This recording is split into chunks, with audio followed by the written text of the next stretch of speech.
mwaribonye vuga ngo samano ko dutangiye tangira mugeze hakuno bwari zaciye neza hari waza kugare mari rukanka tayari hari ko gatandatu mugeze na masaha mu gitondo musore muto wafira ditanya guci filme yiswe Freakish katurore No. Oya. You listen to me. Zen nyumva neza. If you think you can use me and get away with it, uracheka wankoresha wanzu kagenda gutyo gusa. Then you haven't been paying attention. Bivuze ngo nabyo nakubwira byose nubwo wanyumvaga. Well, you'll find out what I mean soon enough. Savu bangaraza kumenya ibyo navugaga ngo ndi seriye. They want to look out at the parking lot. Nta ngwana reba hano hanze aho baparika imodoka. Kuba mugeze nagakobwa. Stuck in this pit on a Saturday. Mani ntago nimvije ko ngiye gwera muri uyu mwana kuri wa gatandatu.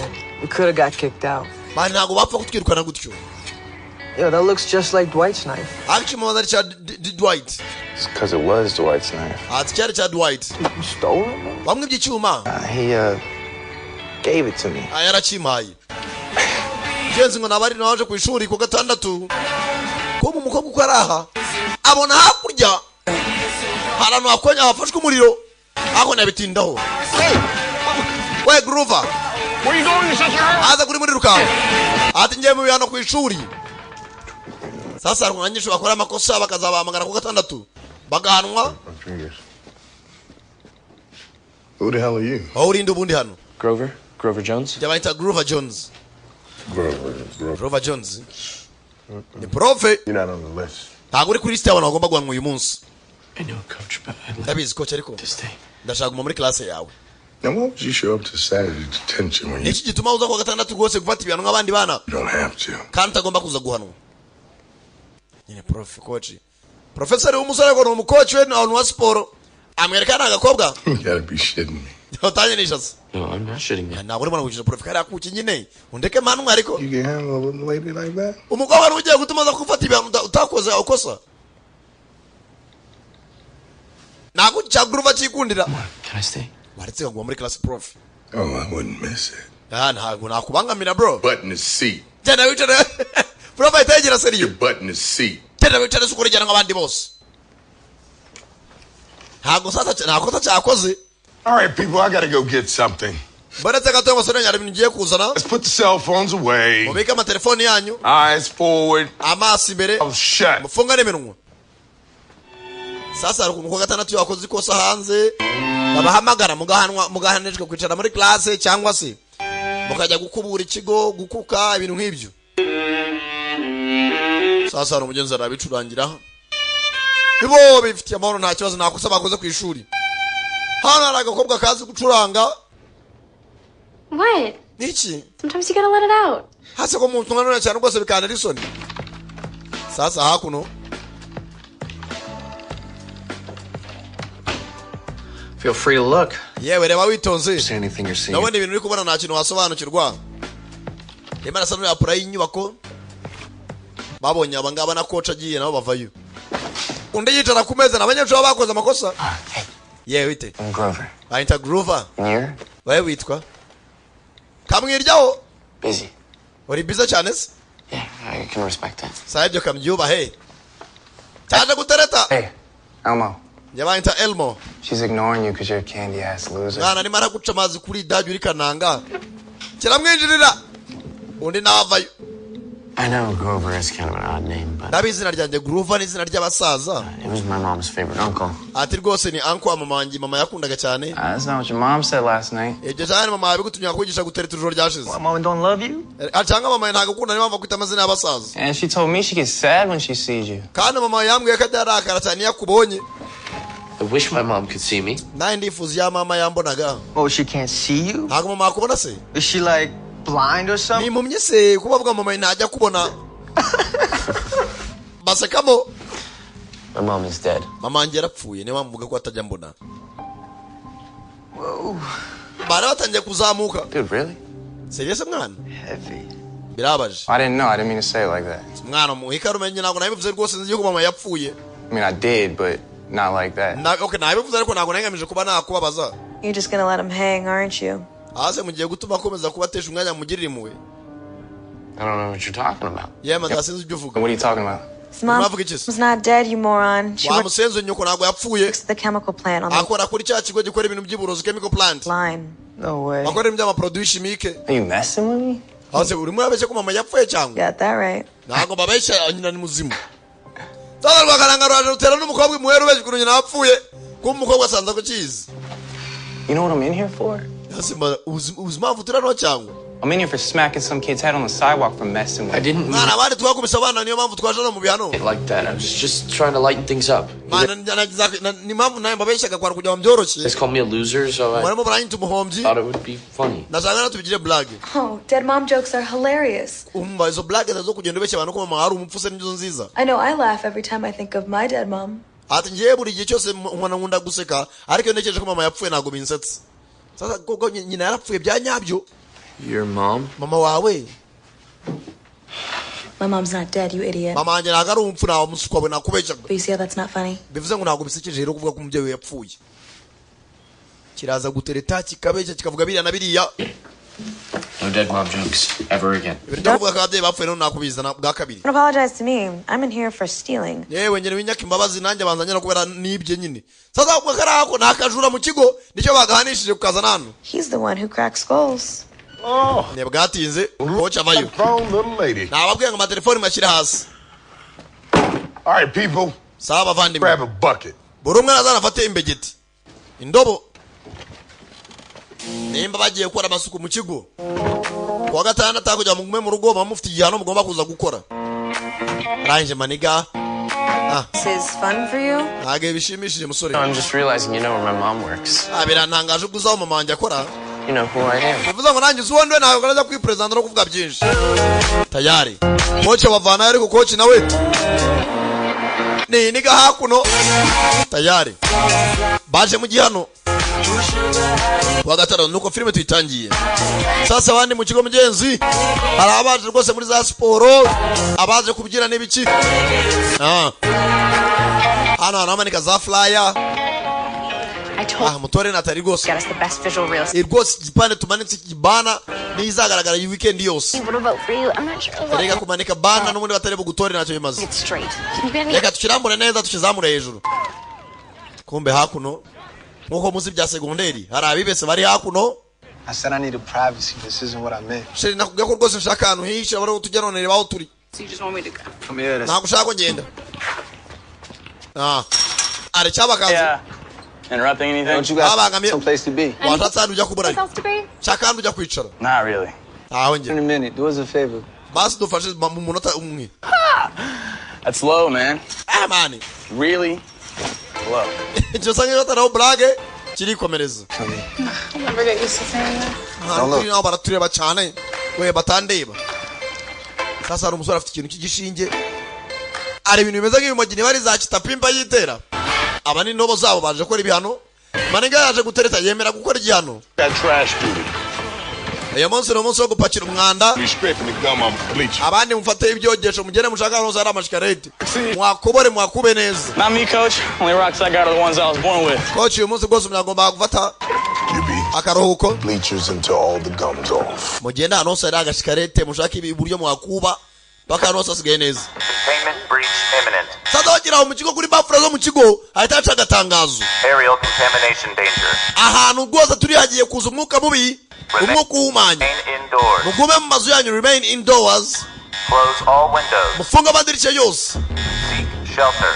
ntuzafite ahatura seek shelter musagaho mwihishe Repeat. Code 9. ndabisubiramo code 9 kuwa gatandatu Bro, we can just ignore it, right? Remain twabica amazi ariko oya No, we cannot ignore. ntabwo twabica amazi nayo kutubwira zitangaro zitangwa na leta Drills exist for a reason. ibi bintu bya drill iyo babitangaje aba ari impamvu Keller Chemical ever had a spill knowing where ati hari uruganda rwitwa Keller Chemical Go and hide. wasanga rwaturitse kandi rukora ibintu by'amaproduit chimique bimeze nk'uburozi he's worried about phone. barabwira ati ngo umwuka ugiye kwangirika I knew her. Trust me. I wish I didn't. yewe munyizere tugiye mu mazungu babitubwiye Not a drill. The chemical plant's on fire. yewe chemical plant yafashwe n'umuriro rwa ruganda rwakoraga amaproduit chimique ngo rwafashwe n'umuriro Please, urebe filime I'm coming down the stairs. sasa prof abajyana mu madorotwari indani munsi y'inyubako muri basement aza hakuno ari ahantu yisha Friday. When somebody doesn't respond to a text, ose ko abantu twabandikiye batadusubiza. When someone like you really wants to say no, they usually Iyo munashaka guhakana nkawe ntago yabigoranye. captain of the basketball team, I mean. Yewe nani nguri captain mu ikipe ya basket ariko uravuga vuga. to be with someone superior. I just don't think you get Cyangwa it. amushaka abasore bitangaza. Okay, your money may have gotten you into a few parties. Amafaranga y'ababyeyi bawe maze yatuma rwose ujya mbere cyane ariko ntago wowe uri size yanjye. Bagatira maniga. What are you doing here? Urakora ikintu cyose cyose gashike ku ishuri karacuranga. So you're picking me up? Mama na papa bamwe ko bari buze kunura. Amwereka gakobwa kamuzanye. You're pathetic. Uri umuswa bana. Arakumwe na gashike gatoya. Ni Groover. Bano baza hakuno mutwumba. At the plant and said that there was some kind of explosion. Mama kugeza amwe ko ari ibintu biri muturika rwose ku ruganda. My dad said it's a huge fire. Umva papa yambwe ko ari umuriro. Bakiraho. Bakiraho bari. Hey, let's keep it together, people. Umva mwese mugumane hatagira batatana. It was built a long time ago Hano hantu hubatswe kera cyane. to withstand just about anything. Hatagira utinya rwose ko yasohoka bitemewe. And we're gonna be safe no matter what happens Hano turi ndani rwose tuba dufite umutekano cyaba cyose. down in Keller. We cyose ibibazo byaturutse ku rwego rwa Keller Chemicals. We could last in here for weeks. Hano dushaka twamara ibyumweru bikeya. Had to. Bibaye ngombwa ko tuhaguma. You really think we'd be here for weeks? Hano twamara amana ibyumweru. Of course not. I Ntabwo mvuze. said we could be here. Ndavuze ngo dushobora kuba twabamo hano. Not that we will be. Ntabwo mvuze ko tugiye kwaba bibaye ngombwa twahaguma. My cousin said that the fire spread to 2 different buildings. Ariko mubyaranyanyaniye message ko ari inzu ebyiri zahiye. Thank you, Noodle. Nawe ceceka nagukora muri leta kandi leta yatubwiye kujya ahantu hari umutekano. But I'm sure they have everything under control. Cerekana turasohoka ariko batubwiye ko ibintu byose byatunganya hanze. The news says that there's reports of a spill. Ariko amakuru yatangaje ko byatangiye kwirakwira. Let me see that. Kanebe amakuru atangiye gucicikana ku matelefoni. Mama na papa mwavuganye se? Not answering the text either. Ntabwo bari kwitaba telefoni zabo. Yeah, their phones are probably sitting on the counter as they work in the yard. Ariko n'umundi wasanga batanakoze telefoni bazishyize kure yabo. You know, Sasa bari ababyeyi babo bakura muri ya chemical plant. Hey, Mom and Dad did not have work today. Ati mama na papa atanugira ikibazo ntabwo bagiye ku kazi uyu munsi. Not at the plant. Ntabwo bari kuri ya plant. Chemical plant. Yo, what you looking at? Wawe kanangura reba iki? Hey, you're that kid that sold your app for $1 million, but didn't share the guy. Umwana rwose yagurishije laptop ya miliyoni. Sasa abanyeshuri ba segonderi nkuko mbizi babahagata n'abasererezanya. Oh, so it was less than $1 million. Niba byari munsi ya miliyoni ariko nabyo nicyo bitwaye. It was less. Yari make ariko. 2 alphas in a dick fight. Aho mwese muri abantu b'abasore muri abo muratongana mupfa agakobwa kamwe. Bakiraho. Hano sasa. Uretse gato. Ibintu bwaje bwakomera. I'm not staying here. Ntabwo nagumano man. Urajeki. Out. I Jihans. in here with all these losers. Man ntabwo nagumano nawe basuka bose. Leave here unless I say you can. Umva mugihe narakubwira gusohoka namunemere kuvana. Watch me. Ndasancungure yuko nasohoka se. Hey! Sasa abanyeshuri usanga bumva nabi. Extra week of detention for you. Ndaguye ikindi cyumweru kijyano. Pasagiye. Bakira ahantu sasa aracyatigimu. Hey. Hobari. I'm not trying to be trapped in here. Bana nyina ngumvuja na mano bro. Sasa murabizi by'insorosore no kwiyumva. Kubagira inama babigoye. Bose barasohoka. Diesel. Kumbe kananga Diesel ageza rufu. French, you don't leave the shelter until Twe nta muntu ugomba gusohoka wano. Kureba hano hanze. Kureba hanze. Kuri rwa ruganda. Yo! This is going. Hano nyagasani hano waje aririmbutse. Ntabwo byumvikana. Bakira aho haraturiga. Yo! Kumbe garice yose. Biracyaturika. Kanja kuza imitingito bamuzano. I can't get any. Wewe mwese mugumano anyembuzerezo. Telefone ntago ziri gukora. Whatever happened must have knocked out the system. Mbabyanga byakundi bibaye bikuyeho iminara yose. Mine's ringing. Telefone yanjye irimo iracamo. Irimo iracamo. It's getting through. Ko yagasoni nye. It was ringing. Yari irimo irazona ariko nayivuyeho. It's ringing. Mwabyumvise ko yasonaga. Uraciye kuri magic. Ndekora cha prof imena amatwi. good idea. Wewe nagara igitekerezo cyiza. Move out of the way. Asi wambuye imbere. Karabasunika gacaho. People know. Barangije. Dry eye. Mane niba nafata furuzo zifata ariko ndasohotse bro ntango nangumanye ni muri gereza se. Got his truck. Can't just leave it out. Mane nyafite imodoka mane kamva hano hakiri kare. Go outside. Ase mwaretse gusohoka hanze. My dad works at the plant. He said that when in doubt, don't go out. Ati bavanja kora kuri plant yamwe ngo nini hagira ikibanza dusohoke mu nzu. The news said it was a chemical breach. Naba nitangazamakuru ryavuze ko byanga byakunze ari ibintu by'uburozi byaturitse mu ruganda. We have to stay gusohoka. inside, keep the windows closed, and we Bantu can be tuguma mu nyubako kandi amadirishya afunze. not breathe that air. Tudahumeka umwuka uri hanze. Don't even think about it. Well, utatekereza. You boss me around because you care about me. Tangiye kwigira boss cyane kunyitaho cyane se. I'm bossing you around because you're about to do something stupid. Umva nemo ndakwigira umuntu ukuruta kwera kushaka gukora ibintu by'ubuswa. Sawara koza kungira inama. Take care of yourself. Wewe yitondagiye ntacyo dupfana. Adi abandi banyeshuri basohoka bumva nabi.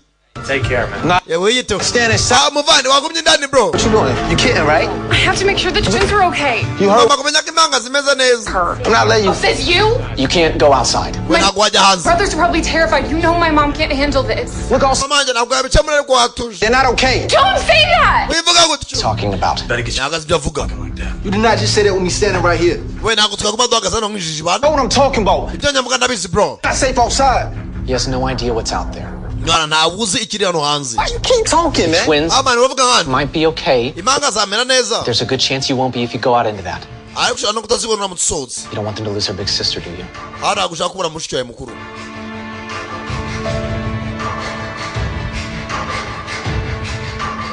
Abanyeshuri benshi zirasohoka. Kumbe dore hamwe ya nuza ya chemical plant ya Kela ya turitsi. Dore ngo arava ikintu kicyuka. Binibikira? Kumbe haragiye abaye ibintu by'ibyuka. We mutsubire nyuma y'umuryango. Let's go. Mujye mindani cyane. Let's go. Sasa byaragiye biraturika. Dore ngo umwuka urangirika. Stop. We muhagarare. Okay, Diesel. Diesel. I need you to go into the tech room and try to Mu get cyumba cya tekinike urebe. news on the TV. Urebe abana bakuru kuri televiziyo. You go try to get online. Wegereza na ujya online. Everybody else, spread out. Get your cell phones out. Mwese mukura ama telefoni. You know, all right? Let's go. Mukomeze mugereza kwa mwabana n'abasinyanye. Sure that all the windows and the exits are shut tight. Making sure ko amadirishya afunze n'imiryango yose ifunze. Might be a radio in the teacher's lounge. Hano hashobora kuba ari radio. Bose barabwira abajya gushaka amarezo abashaka ibiki abajya kureba kuri televiziyo. Mana we. Hani nyagasani. Yo! Kirere cyangiritse. Mwaranye na sinyare kabisa. I'm not getting a signal.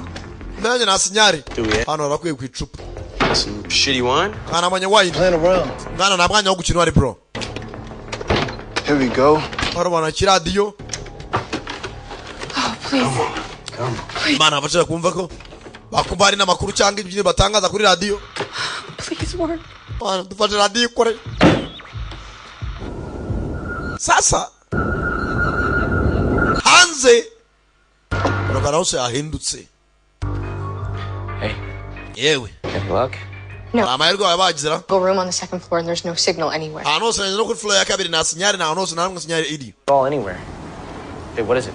Yewe niki? Kugira gutya no bigiye kibazo. But I heard a siren. Nari meze nkumvishiye buduha. Or anything at all? Nyiracho ndimo ndumva. Wind. Sibyo umuyaga utambuka. That's weird, right? I mean, we should be hearing sirens or Twakabaye twumva nk'ubuduha bw'imodoka za polisi. helicopters or something. Ukabutari cyangwa ikindi kintu. Kumbe hano sasa na telefone zo mu kigo. Kochi. Sasa bose byabacanze. Nope. Nta kintu kiraca mu wapi. We're gonna be here for a while. Hano turamara kanya tuko mbibona. Tayari. Bwatinze. Amasara agenda arisunika. Tayari. Kumbe ndani abanyeshuri bari. Hey.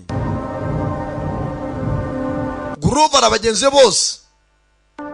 Bamwe ko bakaryamye. Nyamunini acaho yitonze.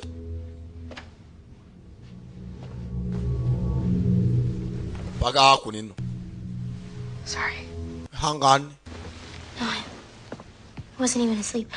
Yewe nta nubwo nari ndyamye ntabwo nkanguye humura. Wish I could.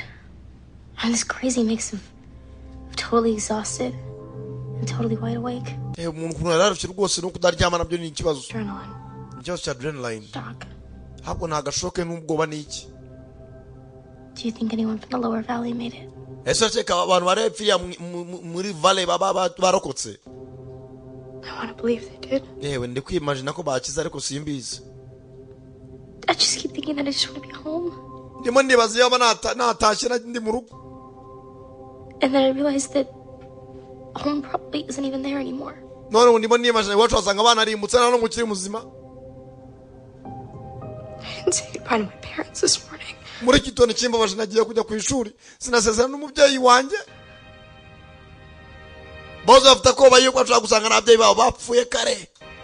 I keep trying to remember what the last thing we said to each other was and I can't. Ha nubwo nibuka ijambo ryanjye manavuga n'ababyeyi banjye mbere yuko dutandukana. We didn't say goodnight last night. Usibye n'ijyo nijoro ryashize twagiye kuryama nta n'umuntu wanabwiye ngo agire ijoro ryiza. Byawe n'umwana ajya kuryama ntasezera ababyeyi agahita ajya mu buriri direct kubyuka abana discipline biri hasi ntihagire umuntu asezera muri uko kwagiye mu byajyamo. I'm sure we talked all yesterday. Umunsi w'ejo mbazana n'umuntu umwe wo mu rugo twavuganye. Sasa uyu nawe ko yakaje hano aba za kwa gashike. Trying to get some sleep, okay? Sagerageza uryame sibyo? Sawa. Kaga kuga pengana mu kigo. Ngakura amaguru. Anigarica. You look out for her. Abaza umwitaho cyane. Do you have any siblings? Ese waba ufite abana muvukana? One older brother, Thomas. Mfite musaza wanjye mukuru witwa Thomas. Does he still live at home? Aracyabi iwanyu? He was on his way back to Lehigh this morning. Ati yagiye ahantu witwa Lehigh muri gitondo bwo yagiye. But I'm not sure if he made it out of the valley. Ariko sinzi ko yashobora kuba yageze amahoro. I'm sure he did. Ntugire ikibazo yageze amahoro bana. Be an asshole. Ukigira umuswa cyane. But he can know. Ntawe ubizi niba yageze amahoro cyangwa nayo yafatiwe mu nzira. Karangije kamushyiraho amaguru. Kazi kagakunda. You're only touching me because Tanangura ko kanabyo bishire mu twarumva. Kuko ni wo mwuka wanyuma wahumeka kuri iyi si. Understood. Ndabyumva mabuja. Karangije kariyengeka. Hacinga esas. Memu nui.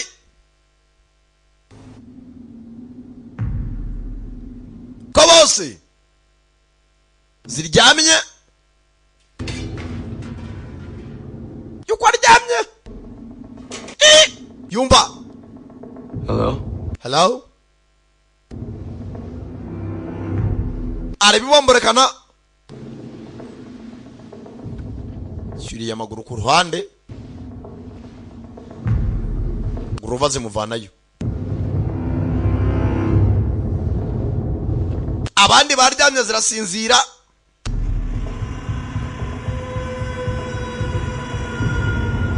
Aza yitonze. Shakurebe.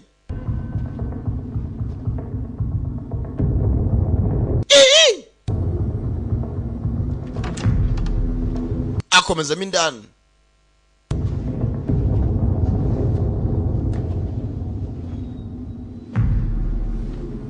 Rangije.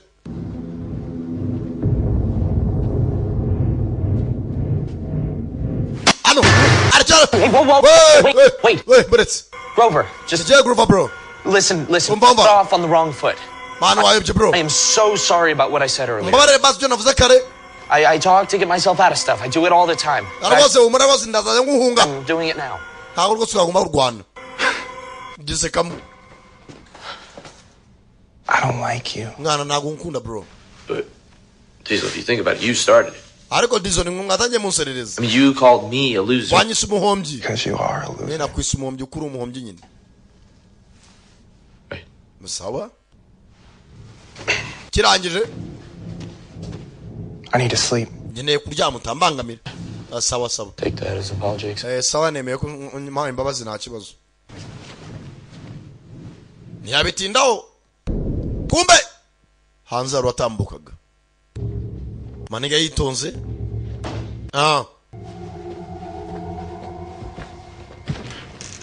Zahaku no mbwirero. Rangije. Karaba intoki yitonze.